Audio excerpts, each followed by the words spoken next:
Bismillahirrahmanirrahim. Assalamualaikum warahmatullahi wabarakatuh.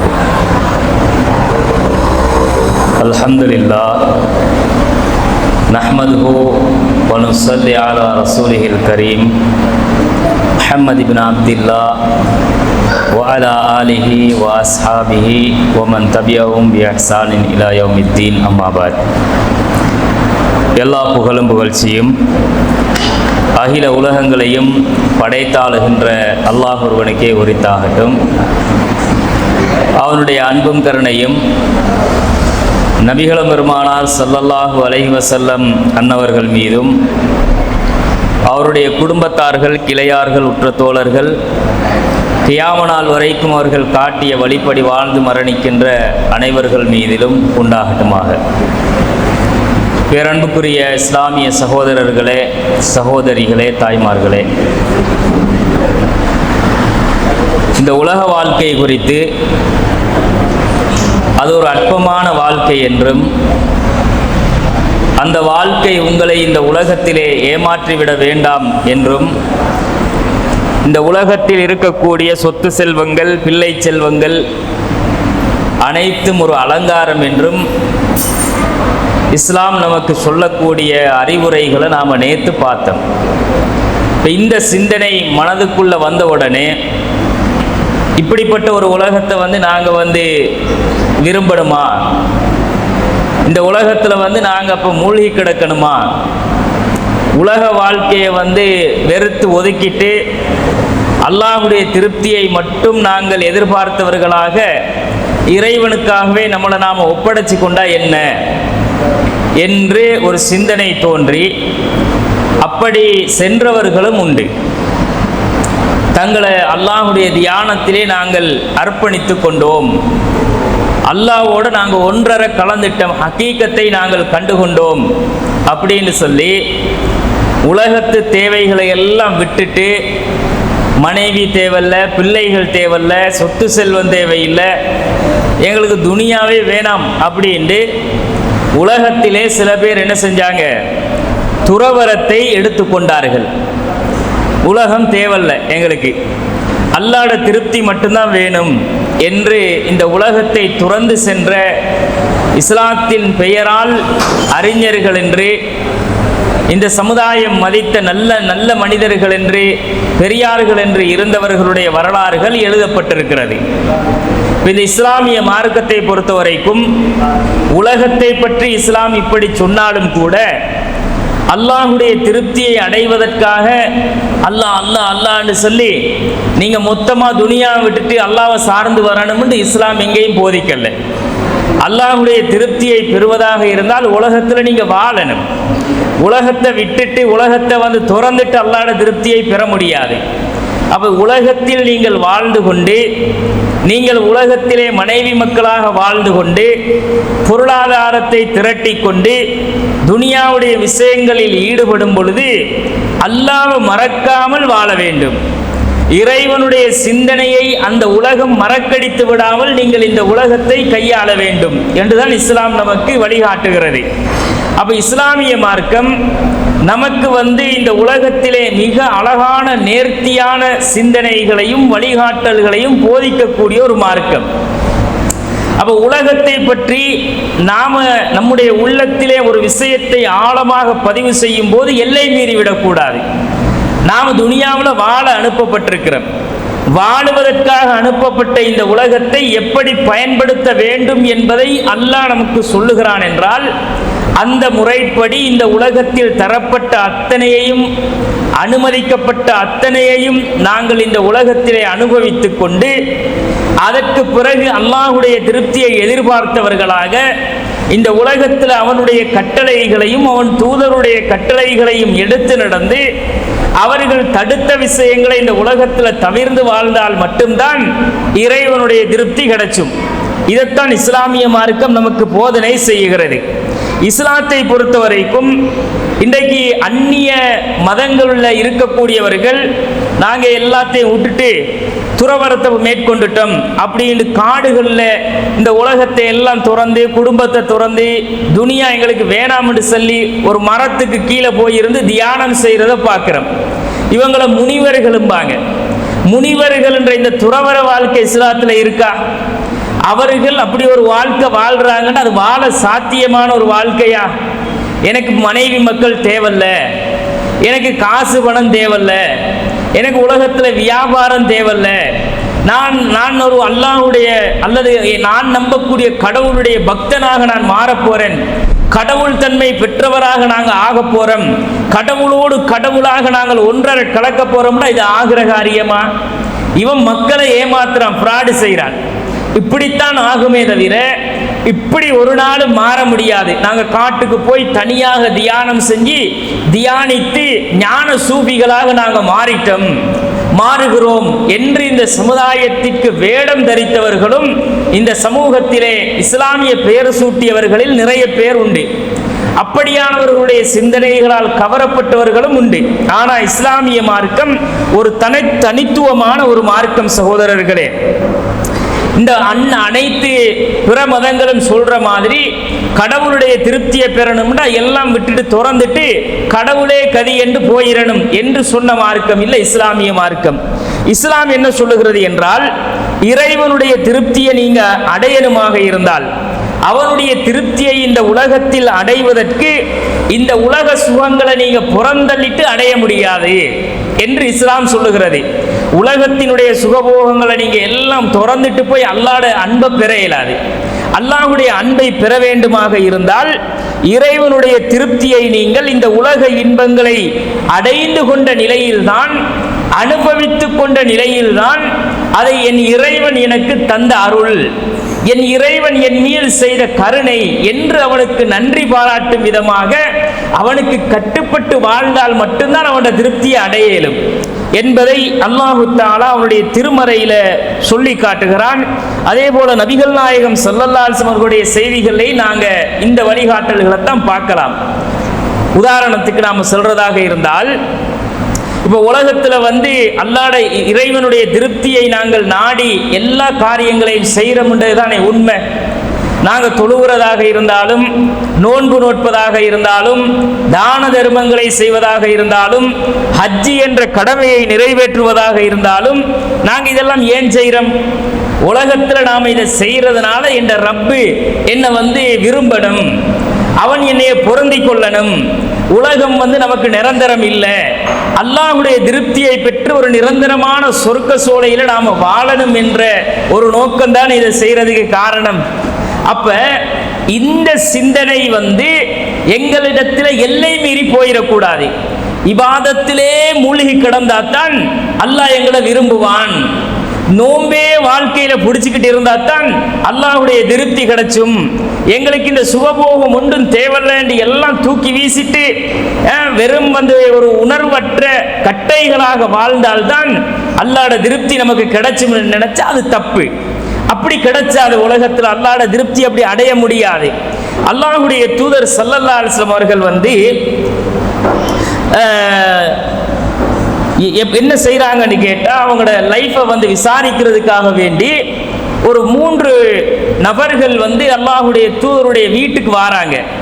அப்போ அங்கே அல்லாஹ்வுடைய தூதருடைய மனைவிமார்கள் இருக்கிறாங்க. அங்கே அல்லாஹ்வுடைய ரசூலுடைய வாழ்க்கையை பற்றி விசாரிக்கிறார்கள். என்ன கேட்குறாங்கன்னு கேட்டால், இவங்க யஸ்அலூன அன் இபாதத்தின் நபி ஸல்லல்லாஹு அலைஹி வஸல்லம், நபிகள் நாயகத்துடைய இபாதத்து வணக்க வழிபாடுகள் எப்படி இருக்கும் அப்படின்னு கேட்குறாங்க. கேட்கும்போது ஃபலம்மா அஹ்பிருக அன்னஹும் தகால்லுஹா, அவங்க இப்படி எல்லாம் ரசூலுல்லாஹ் இபாதத்து செய்வாங்க அப்படின்னு சொன்ன உடனே இவங்க நினைக்கிறாங்க, அல்லாஹ்வுடைய ரசூலை இவ்வளவு செய்கிறாங்களா, நாம என்ன தப்பா செஞ்சிட்டோம் அப்படின்னு அவங்க நினைக்கிறாங்க.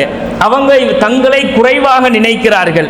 ஃபகாலு வ ஐன நஹ்னு மினன் நபி ஸல்லல்லாஹு அலைஹி வஸல்லம் கத் குஃபிர லஹு மா தகத்தம மின் தன்பிஹி வ மா தஅக்கர், முன்பின் பாவங்கள் எல்லாம் மன்னிக்கப்பட்ட நபி இந்த அளவுக்கு அமல் செய்கிறாருண்டா நாங்க எல்லாம் எங்கப்பா அப்படின்னு இவங்க என்ன செய்ய, நாம் அமல் செஞ்சு என்ன தப்பு செஞ்சிட்டோம், அல்லாஹ்வுடைய ரசூலுடைய பாவத்தை எல்லாம் அல்லாஹ் மன்னிச்சிட்டான், அவர் அமல் செய்யாட்டி கூட பிரச்சனை கிடையாது, அல்லாஹ்வே சர்டிபிகேட் கொடுத்த பிறகு நாம எல்லாம் எங்க அந்த ரசூலோட ஒப்பிட்டா அவருடைய இரவு வணக்கங்கள், அவருடைய அமளிபாதத்துகள், அவருடைய வாழ்க்கையை விசாரிச்சுட்டு இவங்களுக்குள்ள ஒரு தாழ்வு மனப்பான்மை வருகிறது. வந்த உடனே இப்ப என்ன செய்யறாங்கன்னு கேட்டா, அதுல ஒருத்தர் சொல்றாரு, அம்மா அனஃப இன்னி உஸல்லி லைல அபதா.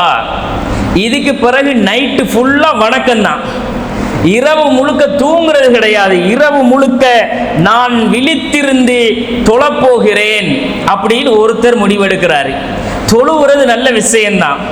ஆனா இவர் எப்படி முடிவெடுக்கிறாருன்னா, அல்லாஹ்வுடைய ரசூலே இப்படி செஞ்சா நாங்க என்னத்தை பண்ணிட்டோம் அப்படின்ட்டு இனிமே நம்ம லைஃப்ல இரவுல தூங்குறதெல்லாம் கிடையாது, நான் இரவு முழுக்க நின்று வணங்குகிறேன் என்று ஒரு முடிவு எடுக்கிறாரு.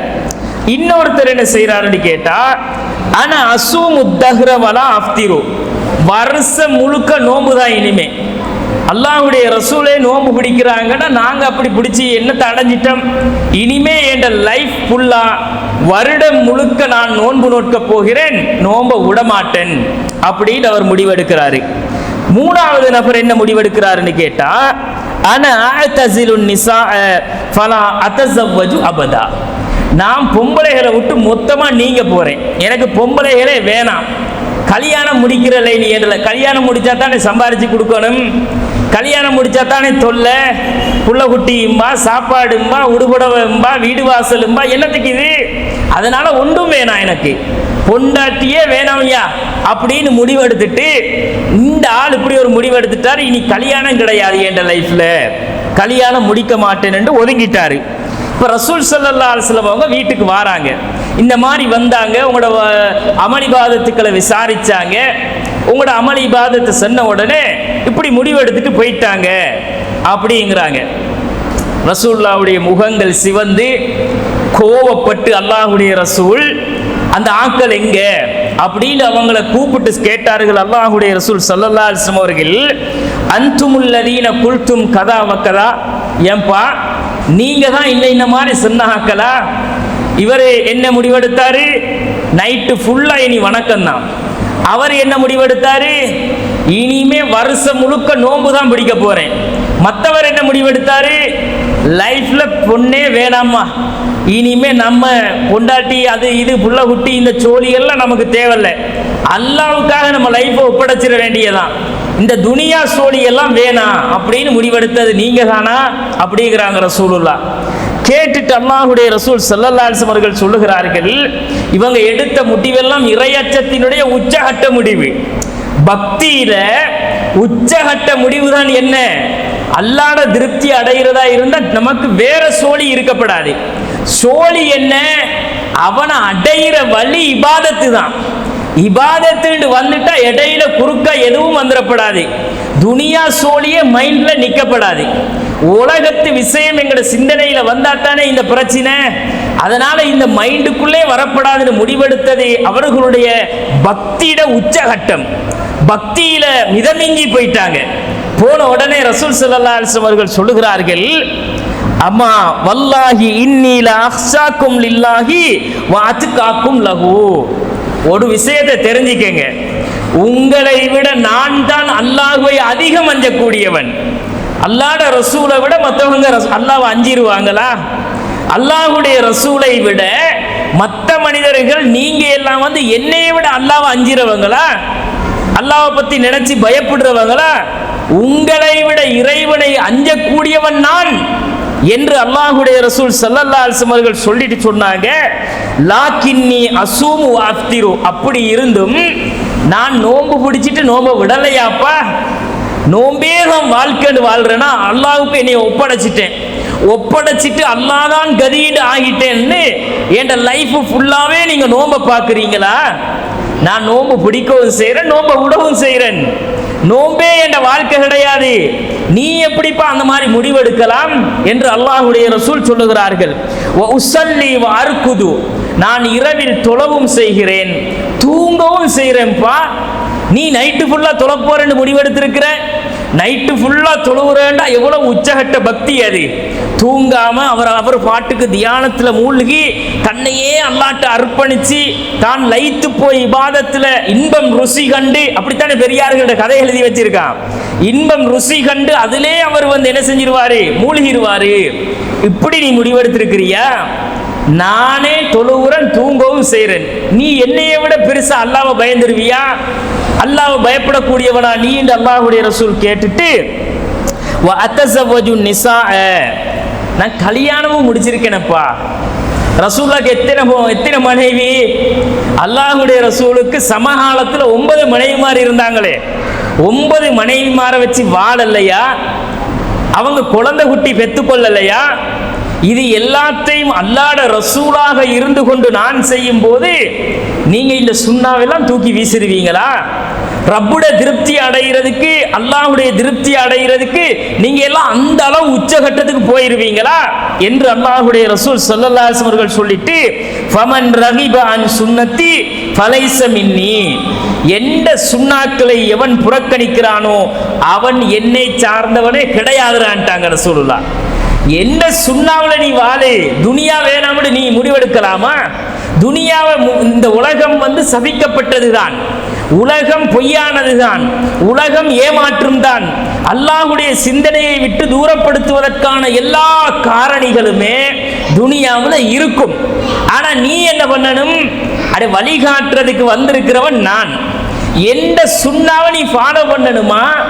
என்னையை விட மிஞ்சி போய் இபாதத்தில் உச்சகட்டத்துக்கு நீ போய் அடைஞ்சிருவியா அல்லாஹ்வை என்று அல்லாஹ்வுடைய ரசூல் கடிந்து கொண்டு அந்த சமுதாயத்தை எச்சரிக்கையும் செய்துவிட்டு ரசூலுல்லாஹ் சொல்றாங்க, நான் எப்படி இந்த சுன்னாவை நடைமுறைப்படுத்தி இருக்கிறேனோ அந்த மாதிரி நீங்க வாழலைன்னா நீங்க முஸ்லிம் லிஸ்டிலே கிடையாதுறான்ட்டாங்க ரசூலுல்லாஹ். இப்ப எத்தனை பேர் இந்த பெரியார்கள் பேர்ல லிஸ்ட் விட்டு வெளியே போனவங்க இருப்பாங்க, தேடி பாருங்க. இந்த இபாதத்துக்களில் தங்களை மூழ்கடித்துக் கொண்டு துனியா தேவையில்லாண்டு இப்படி உச்சகட்டத்துக்கு போற பொய் அத்தனையும் கப்சாக்களை எழுதி கட்டி வச்சிருக்கிறார். 200 ரக்காத்து தொழுத பெரியாருமா, அடே ஒரு நாளைக்கு 24 மணித்தியாலம். அந்த ஒரு நாளைக்கு 24 மணித்தியாலத்துல 200 ரக்காத்து தொழுறதா இருந்தா தொழக்கூடாத 3 நேரம் இருக்குது. அதுல சூரியன் உதிச்சதுல இருந்து ஒரு 20 நிமிஷங்கள் தொழக்கூடாது, உச்சிக்கு ஒரு 20 நிமிஷம் தொழக்கூடாது, சாஞ்சிட்டா அது மறைகிற வரைக்கும் தொழக்கூடாதுன்னா அங்கினே 1 மணித்தியாலம் போயிடும். அப்ப அசருக்கு பிறகு தொழக்கூடாத நேரம் ஒரு 2 மணித்தியாலம் இருக்குதா இல்லையா? அங்கின பார்த்தாலும் ஒரு 3 மணித்தியாலம் கழிஞ்சிரும். நீ தின்ற குடிக்கிற இல்லையா, மலஜலம் கழிக்க போற இல்லையா, இதை பார்த்தாலும் அங்கின ஒரு 4-5 மணித்தியாலம் குறைஞ்சிரும். இந்த மாதிரி எல்லா விஷயத்தையும் கழிச்சிட்டு பார்த்தா கடைசியா ஒரு 5 வக்து தொழுத ஃபர்லு தொழுதுட்டு மிச்சத்தை பார்த்தாலும் ஒரு 10-11 மணித்தியாலங்கள் தான் மிஞ்சி இருக்கும். அதுக்குள்ள 200 ரக்காத்தை நீ எப்படிப்பா தொழலாம்? 200 ரக்காத்து தொழுத பெரியார் என்று எழுதி கதையை வச்சு பெரியார் பேர்ல பக்தி பரவசத்தை ஊட்டுறாங்க இவங்க சமுதாயத்துக்கு. பாத்தீங்களா எப்படி பெரியார் அவரு, அதான்டா பெரியார் அப்படின்ற உடனே இவங்களுக்கு இந்த சிந்திக்கிற மூளையெல்லாம் இந்த சின்ன மூளை தானே. அடே ஒரு மனுஷனுக்கு 200 ரக்காத் ஒரு நாள்ல எப்படி தொழையிலும்? அல்லாஹ்வுடைய ரசூலாச்சின் தொழுதாங்களா? அப்படி 200 ரக்காத்து தொழுனா கால்குலேட் பண்ணி பாரு டைம். அப்ப நாள் முழுக்க நீ தொழுதாலுமே நீ ஃபர்லு தொழையலாது, உன் பொஞ்சாதிக்கு கடமை செய்ய இயலாது, சாப்பிட நேரம் கிடைச்சாது, ஒரு டீ தண்ணி குடிச்ச டைம் கிடைச்சாது, மலஜலம் கூட கழிச்ச போகலாம இருக்கும். இப்படியெல்லாம் எழுதி வச்சு மக்களை ஏமாத்துறானே பக்தியிட உச்சகட்டம். என்ன பொய்ய எழுதி வச்சு சமுதாயத்தை ஏமாத்துறான் பாருங்க. அதுவும் அமளிபாதத்துக்களுக்கு ஆர்வம் ஊட்டுறோம் என்ற பெயர்ல. அமளிபாதத்துக்கு ஆர்வம் ஊட்டணும். எதை வச்சு ஆர்வம் ஊட்டணும்? அல்லாஹ்வுடைய ரசூலுடைய வாழ்க்கையை வச்சு ஆர்வம் ஊட்டுங்கப்பா. இது பெரியார் பக்தி. பெரியார்கள் பெரியாரை தான் தேட இயலாது. எந்த பெரியாரப்பா, எங்க வாழ்ந்தாரு, அந்த பெரியார் அட்ரஸ் என்ன, அதெல்லாம் கேட்காத. பெரியார் இருந்தாரு, அவ பெரியார் தேடப்படாது. இப்படியெல்லாம் சமுதாயத்தில் இந்த மாதிரி கதைகளை புனைந்து வைத்து இபாதத்துக்களுக்கு ஆர்வம் ஊட்டுகிறோம்ங்கிறாங்களே, இவெல்லாம் இஸ்லாத்துல லிஸ்ட்டை விட்டே வெளியே போயிருவான். அல்லாஹ்வுடைய ரசூல் என்ன சொன்னார்கள்? எந்த சுன்னா என்ன? இரவுல தொழணும், தூங்கணும், பகல்ல நோம்பு பிடிக்கணும், நோம்ப விடணும், வருஷம் முழுக்க தொழுதுகிட்டு வருஷம் முழுக்க நோன்பு பிடிச்சுக்கிட்டு பொண்ணே வேணாமியான்ட்டு உலகத்தை திறந்துட்டு நீ என்ன துறவரம் இந்த பெண்ணை விட்டு விலகி வாழக்கூடிய ஒரு வாழ்க்கைனால வாழையிடுமா? கல்யாணம் நானே இறை தூதராக வந்து சமுதாயத்துக்கு வழிகாட்டு வந்த நானே, இறையச்சத்தின் உச்சகட்டத்தில் இருக்கிற நானே, திருமணத்தை முடிச்சு புள்ள குட்டி வைத்து வாழும் போது நீ எப்படியா என் சுன்னாவை புறக்கணிக்கலாம் என்று அல்லாஹ்வுடைய ரசூல் கண்டித்திருக்கிறார்கள். இதை பார்க்கிறோம். அப்ப இன்றைக்கு இந்த சமுதாயத்தில் இந்த சுன்னாக்களை புறக்கணித்து விட்டு துறவர வாழ்க்கைக்கு போகக்கூடிய நிலையிலே பக்தியின் உச்சகட்டத்திலே மக்கள் இருக்கிறத பார்க்கலாம். அதே மாதிரி கண்ணியத்திற்குரிய சகோதரர்களே, அந்த சஹாபாக்கள் எடுத்த முடிவு தப்பு கிடையாது இல்லையா? அவங்க எடுத்த முடிவு என்ன தவறான முடிவையா எடுத்தாங்க?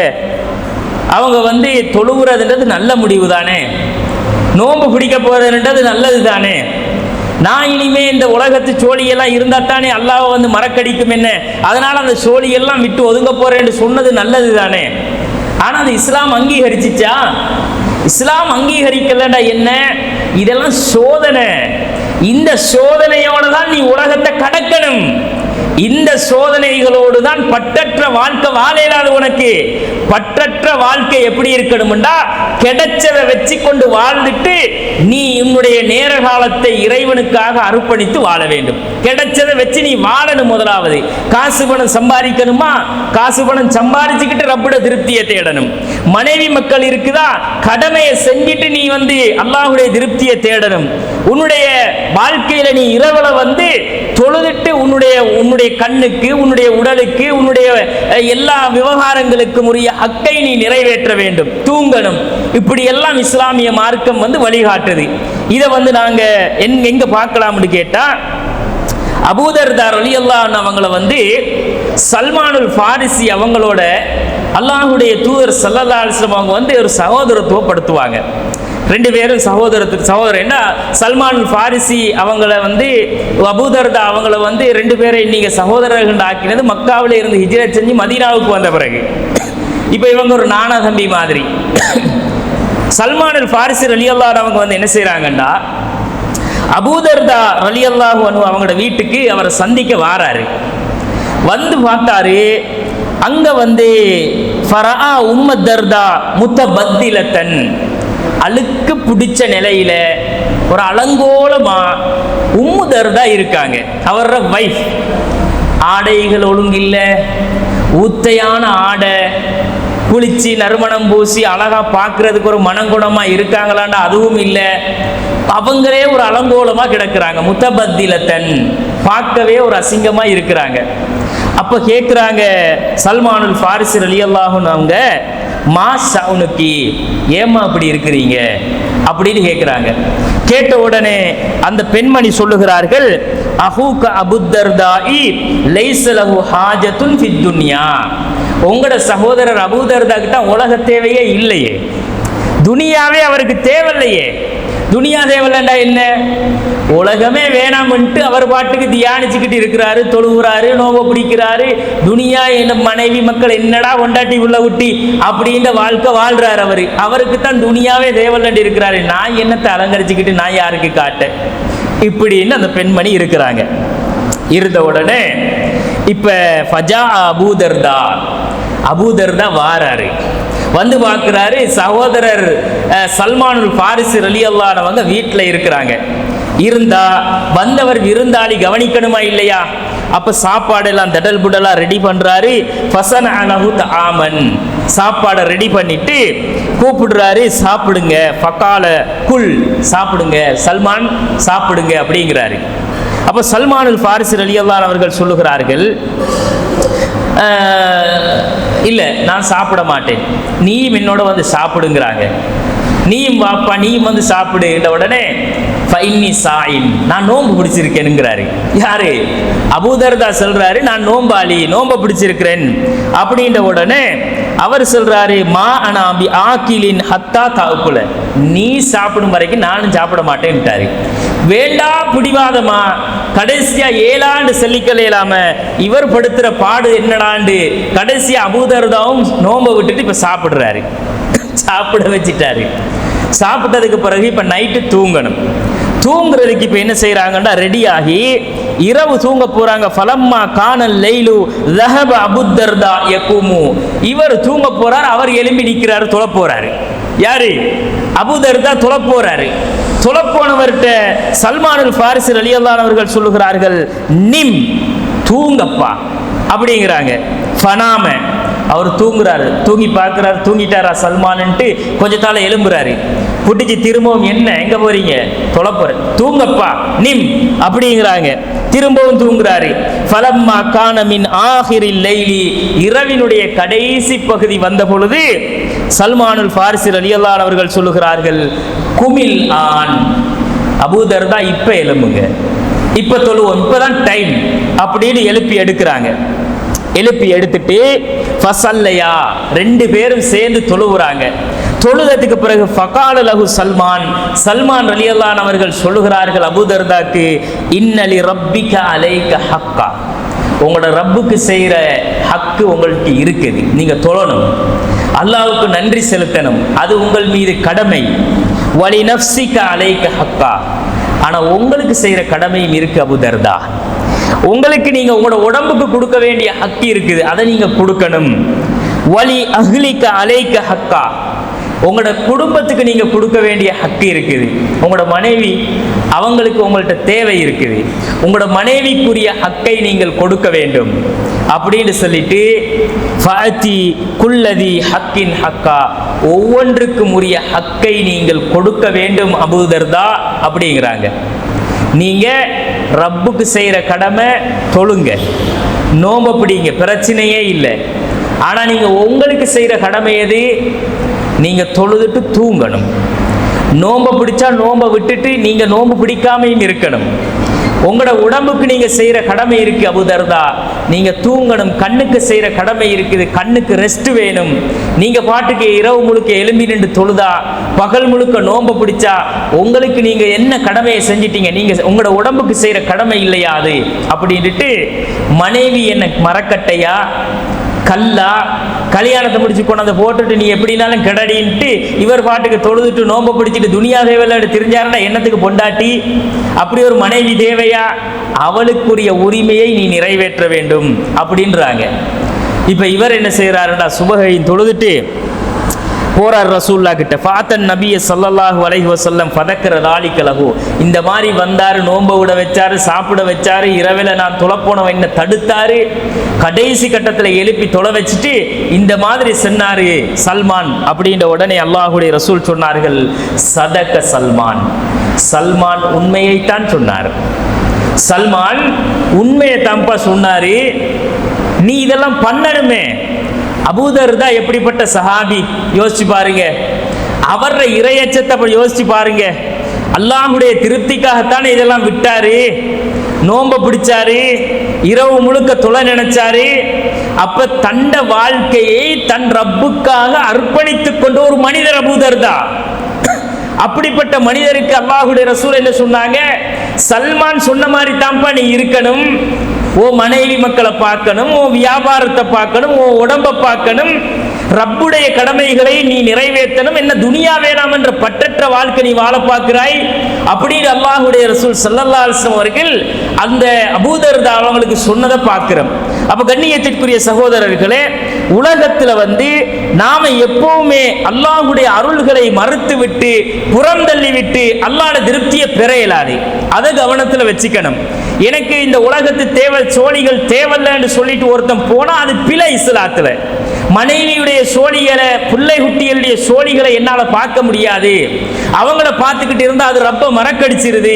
லா துல்ஹிக்கும் அம்வாலுக்கும் வலா அவுலாதுக்கும் அன் திக்ரில்லாஹ், அல்லாஹ் குர்ஆன்ல அப்படித்தானே சொல்றான். உங்களுடைய சொத்து செல்வங்களும் உங்களுடைய பிள்ளை குட்டிகளும் அல்லாஹ்வை நினைப்பதை விட்டு உங்களை பராமுகமாக்கி விட வேண்டாம். இது பராமுகமாக்குது. இவங்களையே பார்த்துக்கிட்டு இருந்தா துளப்போக நேரம் இல்லை, நோம்பு பிடிக்க இயலாம இருக்குது.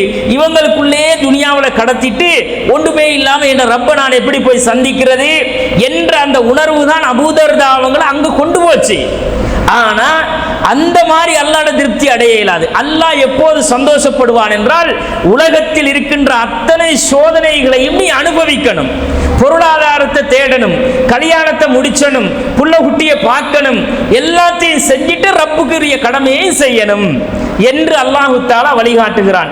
நபிகள் நாயகம் ஸல்லல்லாஹு அலைஹி வஸல்லம் அவர்களுக்கு அல்லாஹ் சொல்லுகிறான், நபியே உங்களுக்கு முன்னால பல தூதர்களை நாங்க அனுப்பினோம் தானே, அவங்க கல்யாணம் முடிச்சிருக்கிறாங்க, புள்ள குட்டியும் பெற்றிருக்கிறாங்க அப்படின்னு அல்லாஹ் சொல்றான். நபிமார்கள்டா இந்த சஹாபாக்களை விட உச்சகட்ட இறையச்சம் உள்ளவர்களா இல்லையா? அல்லாஹ்வுடைய நேரடி தொடர்புள்ளவர்களா இல்லையா? இந்த இன்றைக்குள்ள யார் யாரோ போயிட்டு நாங்க அல்லாஹ் ரப்போடு ஒன்றரை கலந்து விட்டோம்ன்றாங்களே, ரப்போடு நாங்கள் ஒன்றரை கலந்து விட்டோம், ஃபனாஃபில்லா அல்லாஹ்வுடைய உயிரோடு உயிராக மாறிட்டாங்களாம். இவங்க எல்லாம் அப்படி மாற சான்ஸ் இருக்கா? நீ எல்லாம் யாரு?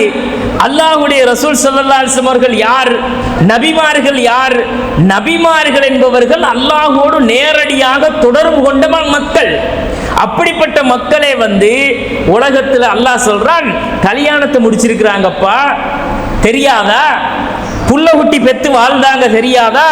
வலக்கது அர்சல்னா ருசுலம் மின் கபலிக்க, நபியே உங்களுக்கு முன்னால் நாங்கள் பல தூதர்களை அனுப்பி இருக்கிறோம்.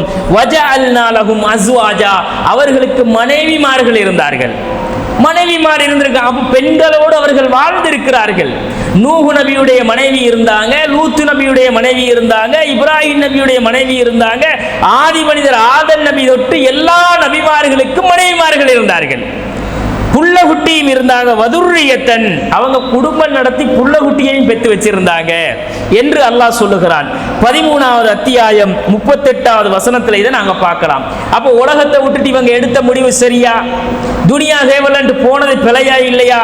அப்ப நபிமார்களை முடிச்சிருக்கிறாங்க, நீயும் அப்படித்தான் வாழணும் என்று அல்லாஹ் சொல்லுகிறான். இன்னொரு இடத்துல அல்லாஹ் தொழில் தேவல்ல, இந்த மாதிரி வியாபாரம் தேவல்ல, சொத்து செல்வம் தேவல்ல, இதெல்லாம் இல்லாம எப்படிரா நீ வாழுவாய்? எப்படி நீ திம்பாய் குடிப்பாய்? என்னத்தை உடுப்பாய்? ஒரு ஆடையை வாங்கணும்னா காசு வேணும், ஒரு சாப்பாட்டை தின்னணும்னா காசு வேணும். இதெல்லாம் இல்லாம எப்படி நீ பைத்தியக்காரனா பிச்சைக்காரனா ஒரு தெருவில் மூளையில குந்திக்கிட்டு வாழணும்? அப்படி இஸ்லாம் சொல்லுதா? இன்னைக்கு தெருக்கல்ல ஓரங்கள்ல எவனாவது போட்டுட்டு போறதை எடுத்து புறக்கி தின்னுட்டு குளிச்சாம அழுக்கடைந்த ஆடைகளோட பைத்திய மாதிரி ரோட்டோரங்கள்ல படுத்து கிடப்பாங்களே, அப்படி இஸ்லாம் சொல்லுதா? அப்படி சொல்லலையே. இஸ்லாமிய மார்க்கம் வியாபாரம் செய்றா, தொழிலை செய் என்று ஊக்குவிக்கிறது மனிதர்களை. அல்லாஹ் குர்ஆன்ல சொல்லுகிறான், ஃபைதா குலியத்திஸ் ஸலாத்து, தொழுகை முடிந்து விட்டால், நீங்கள் தொழுகையை நிறைவேற்றி விட்டீர்கள் என்றால், ஃபன்தஷிரு ஃபில் அர்லி, நீங்கள் இந்த பூமியிலே பறந்து செல்லுங்கள், எல்லா இடங்களுக்கும் செல்லுங்கள். வப்தகு மின் ஃபத்லில்லாஹ், அல்லாஹ்வுடைய அருளை தேடிக் கொள்ளுங்கள். தேடு, அல்லாஹ் நிரப்பமாக இந்த பூமியில எல்லா இடத்திலையும் ரிஸ்க வச்சிருப்பான், உனக்கு அளந்த ரிஸ்க் கிடைச்சும். நீ தேடு, நீ போ என்று அல்லாஹ் ஊக்குவிக்கிறான். வீட்டுக்குள்ள படுத்த சோறு இறங்குமா கூரையை பிச்சுட்டு? அல்லாஹ்வுடைய பாதையில போற நல்லா பார்த்துப்பான். அல்லாஹ் இறங்கி பார்ப்பானா? அல்லாஹ்வுடைய பாதையில போவாங்க, பொண்டாட்டியும் புள்ள குட்டியும் வீட்டுக்குள்ளார வட்டினி, பக்கத்து வீட்டுக்காரன் பார்ப்பான். அப்ப கண்ணியத்திற்குரிய சகோதரர்களை, இப்படி ஒரு இபாதத்தையோ இப்படி ஒரு வழிமுறையையோ இந்த மாதிரி ஒரு நடைமுறையையோ இஸ்லாம் எங்கேயும் யாருக்கும் போதிக்கல. ஆனா சமுதாயத்தில் நாங்க அல்லாஹ்வுடைய பாதையில போறோம், அல்லாஹ்வுடைய பாதையில போறோம், எங்களை அர்ப்பணிக்கிறோம். அல்லாஹ் ரிஸ்க் கொடுப்பான், அல்லாஹ் ரிஸ்க் கொடுக்கிறவன் தான். அல்லாஹு ராஸிக், அல்லாஹ் ரிஸ்கை கொடுக்கக்கூடியவன் தான். நீ முயற்சி செய்யாம எப்படிடா ரிஸ்க் அல்லாஹ் கொடுப்பான்? அல்லாஹு தஆலா ஒவ்வொரு மனுஷனுக்கும் ரிஸ்கை அளந்த ரிஸ்க் இருக்கிறது. பறவைகள் எல்லாம் அது காலையிலேயே தருஹு பிதானன், அது பறவைகள் அது வயிற்றுல ஒட்டிய வயிறோடு அது பறவைகள் எல்லாம் சாப்பாடை தேடி போகுது, உணவை தேடி போகுது, ரிஸ்கை தேடி போகுது. அது திரும்பி வரும் பொழுது தகுது ஹிமாசன் வதரூஹு பிதானன், போகும்போது ஒட்டிய வயிறோடு போய் வரும்போது வயிறை நிரப்பி அது வருகிறது. அது போச்சுது, சாப்பாடு கிடைச்சிது. நீ தவக்குள் வைக்கிற பேர்ல அல்லாஹ் போடுவான். ஆமா, கூரையை இப்படி பொளந்து இந்தாடா அடியானே, என் பாதையில போன உனக்கு ஒரு மூட்டை அரிசி, ஒரு மூட்டை பருப்பு, ஒரு மூட்டை சீனி வச்சுக்க, உன் பொண்டாட்டி புள்ள குட்டிக்கெல்லாம் கொடுத்துட்டு நீ போ. மண்ணு செல்வாவை அல்லாஹ் இறக்குவானா? மண்ணு செல்வாவை ஒரு சமுதாயத்துக்கு இறக்கிற மாதிரி வானத்துல இந்த இறங்குமா? கிடைச்சாது. அப்ப கிடைச்சாதுன்னா நீ என்ன செய்யணும்? தேடி போகணும். தேடு என்று அல்லாஹ் சொல்லுகிறான். வப்தகு மின் ஃபத்லில்லாஹ், நீங்கள் அல்லாஹ்வுடைய அருளை தேடுங்கள். அது அருள்டான்றான் அல்லாஹ். எது அருள்? செல்வத்தை தேடணும், காசு பணத்தை தேடணும். துனியா இப்படி எல்லாம் அல்லாஹ் ரசூல் சொல்லி இருக்கிறாங்களே, சென்ன துனியாவில் தான் தேடுங்கிறான். ஏன்? நீ வாழும் வரைக்கும் அது தேவை, உன்னுடைய மௌத்து வரைக்கும் அது தேவை. தேவை என்ன? நீ அதை விட்டுட்டு வாழ முடியாது என்றால், அல்லாஹ் உங்களுக்கு கர்ப்பத்திலே ஒரு அடியான் உயிர் ரூஹு ஊதப்படும் பொழுது தாயுடைய வயிற்றுக்குள்ளே அவனுக்குரிய ரிஸ்க் நிர்ணயம் செய்யப்படுகிறது என்று ரசூலுல்லாஹ் சொன்னாங்களா இல்லையா? அப்ப அந்த ரிஸ்க் எப்ப கிடைச்சும்? முயற்சி செய்யணும் என்பதை அல்லாஹ் சொல்லிவிட்டு வதுகுருல்லாஹ கசீரன் லஅல்லக்கும் துஃப்லிஹூன், ஆனா வெற்றி பெறணும்னா அல்லாஹ்வை அதிகமா நினைச்சுக்க. எப்படி அழகா அல்லாஹ் சொல்றான்.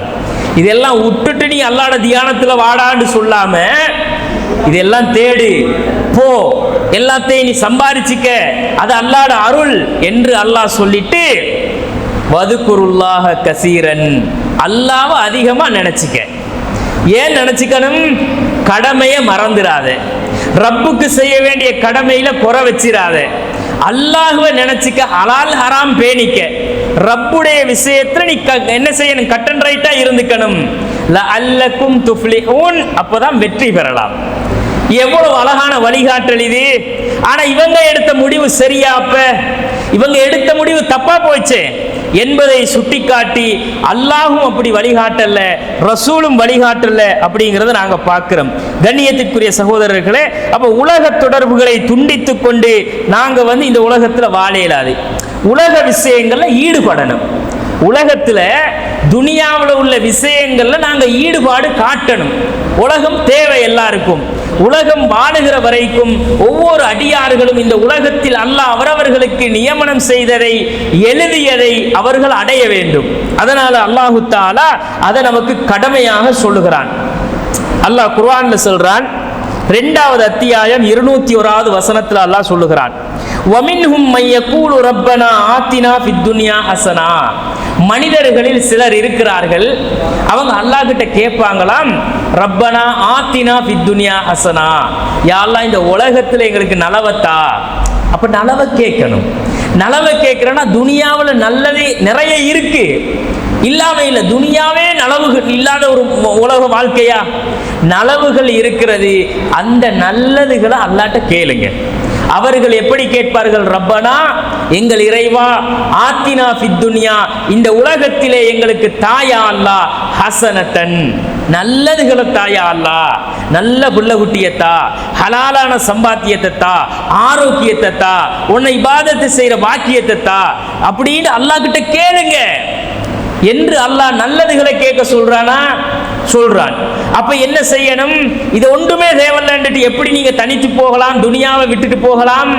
ஒரு முஸ்லீம் பார்வை எப்படி இருக்கணும்? உலகத்துல பற்றற்ற வாழ்க்கை கிடையாது.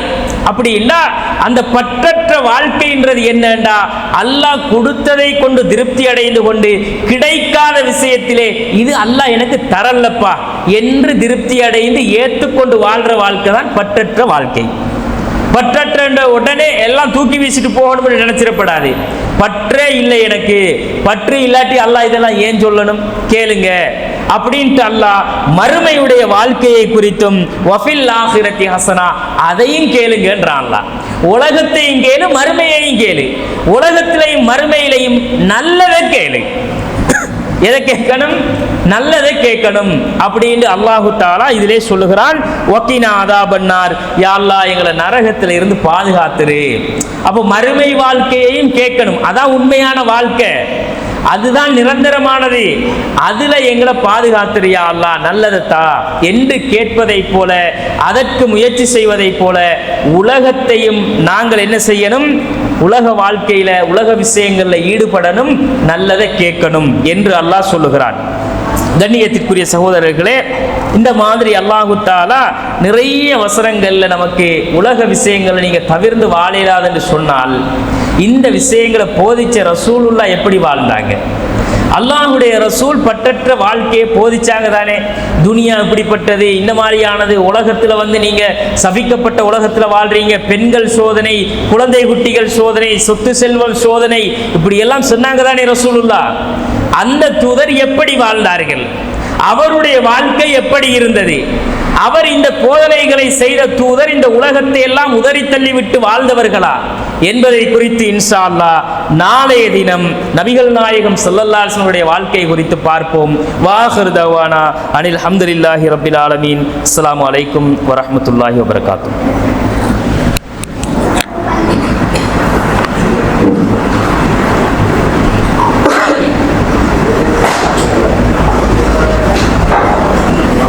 அஸ்ஸலாமு அலைக்கும் வரஹ்மத்துல்லாஹி வபரகாத்துஹு. சிலோன் தவ்ஹீத் ஜமாத் மாலியாவத்தை கிளையினால் ஏற்பாடு செய்யப்பட்டிருக்கக்கூடிய கேள்வி பதில் நிகழ்ச்சிக்கான தருணம் இது. அந்த அடிப்படையில் இன்றைய தினம் இந்த பயான் நிகழ்ச்சியிலே உரையாற்றப்பட்ட கருத்துக்களை கொண்டு இன்றைக்கு ஒரு 3 கேள்விகள் கேட்கப்படுகிறது. என்ன கேள்வின்னு சொன்னால், முதலாவது கேள்வி, தனக்கும் இந்த உலகுக்கும் உள்ள தொடர்பு எப்படிப்பட்டது என்று நபிகள் நாயகம் ஸல்லல்லாஹு அலைஹி வஸல்லம் அவர்கள் கூறினார்கள். இந்த உலகுக்கும் தனக்கும் எப்பேற்பட்ட தொடர்பு இருக்கிறது என்று சொல்லி நபிகள் நாயகம் ஸல்லல்லாஹு அலைஹி வஸல்லம் அவர்கள் கூறினார்கள். இரண்டாவது கேள்வி, உஸ்மான் ரலியல்லாஹு அன்ஹு அவர்களுடன் எந்த சஹாபியை நபிகள் நாயகம் ஸல்லல்லாஹு அலைஹி வஸல்லம் அவர்கள் சகோதரத்துவப்படுத்தி வைத்தார்கள்? உஸ்மான் ரலியல்லாஹு அன்ஹுடன் எந்த சஹாபியை நபிகள் நாயகம் ஸல்லல்லாஹு அலைஹி வஸல்லம் அவர்கள் சகோதரத்துவப்படுத்தி வைத்தார்கள்? அடுத்தது, வியாபாரத்தை ஊக்குவிக்கும் அல் குர்ஆனுடைய வசனம் எது? உரையில் கூறப்பட்ட அந்த குர்ஆனுடைய வசனம், அத்தியாயம் எது, வசனம் எது என்றதை குறிப்பிடலாம். இந்த கேள்விகளுக்கான பதில்களை இஃப்தாருக்கு முன்னதாக அனுப்பி வைங்க. வீடியோவில் இருக்கக்கூடியவர்களுக்கு வந்து கீழே ஸ்க்ரீனில் நம்பர் தெரியும், அந்த நம்பருக்கு வாட்ஸ்அப் பண்ணுங்கள். இங்கே இருக்கக்கூடிய சகோதர சகோதரிகளுக்கு வந்து 07050137446 என்ற இலக்கத்துக்கு வாட்ஸ்அப் பண்ணணும். அடுத்ததாக சிலோன் தவ்ஹீத் ஜமாத் மாலிகாவத்தை கிளையினால் வழமையாக ரமதான் முழுவதும் ஏற்பாடு செய்யப்பட்டிருக்கக்கூடிய பெண்களுக்கான பயான் நிகழ்ச்சி நாளைய தினமும் காலையில் 10 மணியிலிருந்து 11:30 மணி வரைக்கும் தலைமையகத்தில் நடைபெறும். தற்பொழுது குழந்தை வளர்ப்பு சம்பந்தமாக உளவியல் ரீதியான என்ன சொல்லுது என்ற சம்பந்தமாக உரையாற்றப்படுகிறது.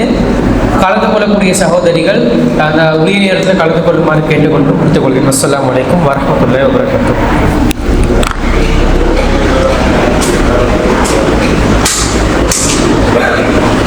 முடிச்சிருக்கிறாங்க, நீயும் அப்படித்தான் வாழணும் என்று அல்லாஹ் சொல்லுகிறார். இன்னொரு இடத்துல அல்லாஹ் வந்து தொழில் தேவல்ல, இந்த மாதிரி வியாபாரம் தேவல்ல, சொத்து செல்வம் தேவல்ல, இதெல்லாம் இல்லாம எப்படிடா நீ வாழுவாய், எப்படி நீ திம்பாய் குடிப்பாய், என்னத்தை உடுப்பாய், ஒரு ஆடையை வாங்கணும்னா காசு வேணும், ஒரு சாப்பாட்டை தின்னணும்னா காசு வேணும், இதெல்லாம் இல்லாம எப்படி நீ வந்து பைத்தியக்காரனா பிச்சைக்காரனா ஒரு தெருவில் மூளையில குந்திக்கிட்டு வாழணும்? அப்படி இஸ்லாம் சொல்லுதா? இன்னைக்கு தெருக்கல்ல ஓரங்கள்ல வந்து எவனாவது போட்டுட்டு போறதை எடுத்து புறக்கி தின்னுட்டு குளிச்சாம அழுக்கடைந்த ஆடைகளோட பைத்திய மாதிரி ரோட்டோரங்கள்ல படுத்து கிடப்பாங்களே, அப்படி இஸ்லாம் சொல்லுதா? அப்படி சொல்லலையே. இஸ்லாமிய மார்க்கம் வியாபாரம் செய்றா, தொழிலை செய் என்று ஊக்குவிக்கிறது மனிதர்களை. அல்லாஹ் குர்ஆன்ல சொல்லுகிறான், ஃபஇதா குதியத்திஸ் ஸலாத்து, தொழுகை முடிந்து விட்டால், நீங்கள் தொழுகையை நிறைவேற்றி விட்டீர்கள் என்றால், ஃபன்தஷிரு ஃபில் அர்லி, நீங்கள் இந்த பூமியிலே பறந்து செல்லுங்கள், எல்லா இடங்களுக்கும் செல்லுங்கள், வப்தகு மின் ஃபத்லில்லாஹ், அல்லாஹ்வுடைய அருளை தேடிக்கொள்ளுங்கள். தேடு, அல்லாஹ் நிரப்பமாக இந்த பூமியில எல்லா இடத்திலையும் ரிஸ்க வச்சிருப்பான், உனக்கு அளந்த ரிஸ்க் கிடைச்சும், நீ தேடு, நீ போ என்று அல்லாஹ் ஊக்குவிக்கிறான். வீட்டுக்குள்ள படுத்த சோறு இறங்குமா கூரையை பிச்சுட்டு, அல்லாஹ்ட பாதையில போறேன் அல்லாஹ் பார்த்துக்குவான், அல்லாஹ் இறங்கி வந்து பார்ப்பானா? அல்லாஹ்ட பாதையில போவாங்க, பொண்டாட்டியும் புள்ள குட்டியும் வீட்டுக்குள்ளால வட்டினி, பக்கத்து வீட்டுக்காரன் வந்து பார்ப்பான். அப்ப கண்ணியத்திற்குரிய சகோதரர்களை, இப்படி ஒரு இபாதத்தையோ இப்படி ஒரு வழிமுறையையோ இந்த மாதிரி ஒரு நடைமுறையையோ இஸ்லாம் எங்கேயும் யாருக்கும் போதிக்கல. ஆனா சமுதாயத்தில் நாங்க அல்லாஹ்ட பாதையில போறோம், அல்லாஹ்ட பாதையில போறோம், எங்களை அர்ப்பணிக்கிறோம், அல்லாஹ் வந்து ரிஸ்க் கொடுப்பான். அல்லாஹ் ரிஸ்க் கொடுக்கிறவன் தான், அல்லாஹ் ராஸிக், அல்லாஹ் ரிஸ்கை கொடுக்கக்கூடியவன் தான். நீ முயற்சி செய்யாம எப்படிடா ரிஸ்க் அல்லாஹ் கொடுப்பான்? அல்லாஹு தஆலா ஒவ்வொரு மனுஷனுக்கும் ரிஸ்கை அளந்த ரிஸ்க் இருக்கிறது. வரவைகள் எல்லாம் அது காலையிலேயே தரூஹு பித்தானன், அது பறவைகள், அது வயிற்றுல ஒட்டிய வயிறோடு அது பறவைகள் எல்லாம் சாப்பாடை தேடி போகுது, உணவை தேடி போகுது, ரிஸ்கை தேடி போகுது. அது திரும்பி வரும் பொழுது தகுது ஹிமாசன் வதரூஹு பித்தானன், போகும்போது ஒட்டிய வயிறோடு போய் வரும்போது வயிறை நிரப்பி அது வருகிறது. அது போச்சுது, சாப்பாடு கிடைச்சிது. நீ தவக்குள் வைக்கிற பேர்ல அல்லாஹ் போடுவான். ஆமா, கூரையை இப்படி பொளந்து இந்தாடா அடியானே, என் பாதையில போன உனக்கு ஒரு மூட்டை அரிசி, ஒரு மூட்டை பருப்பு, ஒரு மூட்டை சீனி வச்சுக்க, உன் பொண்டாட்டி புள்ள குட்டிக்கெல்லாம் கொடுத்துட்டு நீ போ. மண்ணு செல்வாவை அல்லாஹ் இறக்குவானா? மண்ணு செல்வாவை ஒரு சமுதாயத்துக்கு இறக்கிற மாதிரி வானத்துல இருந்து இறங்குமா? கிடைச்சாது. அப்ப கிடைச்சாதுன்னா நீ என்ன செய்யணும்? தேடி போகணும். தேடு என்று அல்லாஹ் சொல்லுகிறான்.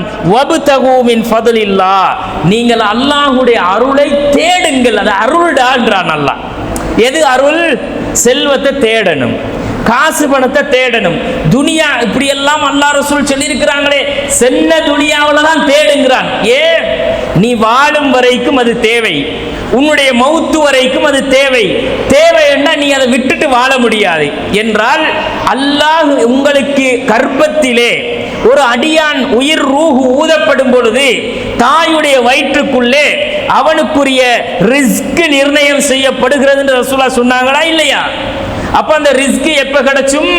முயற்சி செய்யணும் என்பதை அல்லாஹ் சொல்லிவிட்டு வதுகுருல்லாஹ கசீரன் லஅல்லக்கும் துஃப்லிஹூன், ஆனா வெற்றி பெறணும்னா அல்லாஹ்வை அதிகமா நினைச்சுக்க. எப்படி அழகா அல்லாஹ் சொல்றான். இதெல்லாம் விட்டுட்டு நீ அல்லாஹ்ட தியானத்துல வாடான்னு சொல்லாம இதெல்லாம் தேடு போ, எல்லாத்தையும் நீ சம்பாதிச்சுக்க, அது அல்லாஹ்ட அருள் என்று அல்லாஹ் சொல்லிட்டு வதுகுருல்லாஹ கசீரன், அல்லாஹ்வை அதிகமா நினைச்சுக்க. ஏன் நினைச்சுக்கணும்? கடமையை மறந்துடாத, ரப்புக்கு செய்ய வேண்டிய கடமையில குறை வச்சிடாத, அல்லாஹ்வை நினைச்சுக்க, ஹலால் ஹராம் பேணிக்க, ரப்புடைய விஷயத்துல நீ என்ன செய்யணும்? கட் அண்ட் ரைட்டா இருந்துக்கணும். லஅல்லக்கும் துஃப்லிஹூன், அப்பதான் வெற்றி பெறலாம். எவ்வளவு அழகான வழிகாட்டல் இது. ஆனா இவங்க எடுத்த முடிவு சரியா? அப்ப இவங்க எடுத்த முடிவு தப்பா போச்சு என்பதை சுட்டிக்காட்டி அல்லாஹும் அப்படி வழிகாட்டல்ல, ரசூலும் வழிகாட்டல்ல அப்படிங்கிறத நாங்க பார்க்கிறோம். கண்ணியத்திற்குரிய சகோதரர்களே, அப்ப உலக தொடர்புகளை துண்டித்து கொண்டு நாங்க இந்த உலகத்துல வாழ இயலாது. உலக விஷயங்கள்ல ஈடுபடணும். உலகத்துல துனியாவில் உள்ள விஷயங்கள்ல நாங்க ஈடுபாடு காட்டணும். உலகம் தேவை எல்லாருக்கும். உலகம் வாழுகிற வரைக்கும் ஒவ்வொரு அடியார்களும் இந்த உலகத்தில் அல்லாஹ் அவரவர்களுக்கு நியமனம் செய்ததை, எழுதியதை அவர்கள் அடைய வேண்டும். அதனால அல்லாஹு தஆலா அதை நமக்கு கடமையாக சொல்லுகிறான். அல்லாஹ் குர்ஆன்ல சொல்றான், 2வது அத்தியாயம் 201வது வசனத்தில் அல்லாஹ் சொல்லுகிறான், வமின்ஹும் மையக்கூலு ரப்பனா ஆத்தினா ஃபித் துன்யா ஹஸனா. மனிதர்களில் சிலர் இருக்கிறார்கள், அவங்க அல்லாஹ் கிட்ட கேட்பாங்களாம், ரப்பனா ஆத்தினா ஃபித் துன்யா ஹஸனா, யா அல்லாஹ் இந்த உலகத்துல எங்களுக்கு நலவத்தா. அப்ப நலவை கேட்கணும். நலவை கேட்கிறேன்னா துனியாவில் நல்லது நிறைய இருக்கு, இல்லாம இல்லை. துனியாவே நலவுகள் இல்லாத ஒரு உலக வாழ்க்கையா? நலவுகள் இருக்கிறது. அந்த நல்லதுகளை அல்லாஹ்ட்ட கேளுங்க. அவர்கள் எப்படி கேட்பார்கள்? ரப்பனா, எங்கள் இறைவா, ஆத்தினா ஃபித் துன்யா, இந்த உலகத்திலே எங்களுக்கு தாயா அல்லாஹ், ஹஸனத்தன், நல்லதுகளை தாயா அல்லாஹ், நல்ல புள்ள குட்டியத்தா, ஹலாலான சம்பாத்தியத்தை தா, ஆரோக்கியத்தை தா, உன்னை இபாதத்து செய்யற பாக்கியத்தை தா அப்படின்னு அல்லாஹ் கிட்ட கேளுங்க என்று அல்லாஹ் நல்லதுகளை கேட்க சொல்றானா? சொல்றான். அப்ப என்ன செய்யணும்? இது ஒன்றுமே தேவையில்லைன்ட்டு எப்படி நீங்க தனித்து போகலாம்? துனியாவை விட்டுட்டு போகலாம்? ஒரு முஸ்லீம்ட பார்வை எப்படி இருக்கணும்? உலகத்துல பற்றற்ற வாழ்க்கை கிடையாது. அப்படி இல்ல, அந்த பற்றற்ற வாழ்க்கைன்றது என்னண்டா, அல்லாஹ் கொடுத்ததை கொண்டு திருப்தி அடைந்து கொண்டு கிடைக்காத விஷயத்திலே இது அல்லாஹ் எனக்கு தரலப்பா என்று திருப்தி அடைந்து ஏற்றுக்கொண்டு வாழ்ற வாழ்க்கை தான் பற்றற்ற வாழ்க்கை. பற்றற்ற உடனே எல்லாம் தூக்கி வீசிட்டு போகணும்னு நினைச்சிடப்படாது. பற்றே இல்லை எனக்கு, பற்று இல்லாட்டி அல்லாஹ் இதெல்லாம் ஏன் சொல்லணும்? கேளுங்க அப்படின்ட்டு அல்லாஹ் மறுமையுடைய வாழ்க்கையை குறித்தும் வஃபில் ஆகிரத்தி ஹஸனா, அதையும் கேளுங்கன்றான் அல்லாஹ். உலகத்தையும் கேளு, மறுமையையும் கேளு. உலகத்திலையும் மறுமையிலையும் நல்லதை கேளு. எதை கேட்கணும்? நல்லதை கேட்கணும் அப்படின்னு அல்லாஹு தஆலா இதிலே சொல்லுகிறான். வக்கினா அதாபன்னார், யா அல்லாஹ் எங்களை நரகத்தில் இருந்து பாதுகாத்துரு. அப்போ மறுமை வாழ்க்கையையும் கேட்கணும். அதான் உண்மையான வாழ்க்கை, அதுதான் நிரந்தரமானது. அதுல எங்களை பாதுகாத்துறியா அல்லாஹ், நல்லதத்தா என்று கேட்பதை போல, அதற்கு முயற்சி செய்வதை போல உலகத்தையும் நாங்கள் என்ன செய்யணும்? உலக வாழ்க்கையில உலக விஷயங்கள்ல ஈடுபடணும், நல்லதை கேட்கணும் என்று அல்லாஹ் சொல்லுகிறான். கண்ணியத்திற்குரிய சகோதரர்களே, இந்த மாதிரி அல்லாஹு தஆலா நிறைய வசனங்கள்ல நமக்கு உலக விஷயங்களை நீங்க தவிர்த்து வாழலாது என்று சொன்னால், இந்த விஷயங்களை போதிச்ச ரசூலுல்லாஹ் எப்படி வாழ்ந்தாங்க? அல்லாஹ்வுடைய ரசூல் பற்றற்ற வாழ்க்கையை போதிச்சாங்க தானே. துனியா இப்படிப்பட்டது, இந்த மாதிரியானது, உலகத்துல நீங்க சபிக்கப்பட்ட உலகத்துல வாழ்றீங்க, பெண்கள் சோதனை, குழந்தை குட்டிகள் சோதனை, சொத்து செல்வம் சோதனை, இப்படி எல்லாம் சொன்னாங்க தானே ரசூலுல்லாஹ். அந்த தூதர் எப்படி வாழ்ந்தார்கள்? அவருடைய வாழ்க்கை எப்படி இருந்தது? அவர் இந்த போதனைகளை செய்த தூதர் இந்த உலகத்தை எல்லாம் உதறி தள்ளிவிட்டு வாழ்ந்தவர்களா என்பதை குறித்து இன்ஷா அல்லாஹ் நாளைய தினம் நபிகள் நாயகம் ஸல்லல்லாஹு அலைஹி வஸல்லம் வாழ்க்கை குறித்து பார்ப்போம். வாஹிர் தவானா அனில் ஹம்துலில்லாஹி ரப்பில் ஆலமீன். அஸ்ஸலாமு அலைக்கும் வரஹ்மத்துல்லாஹி வபரகாத்துஹு.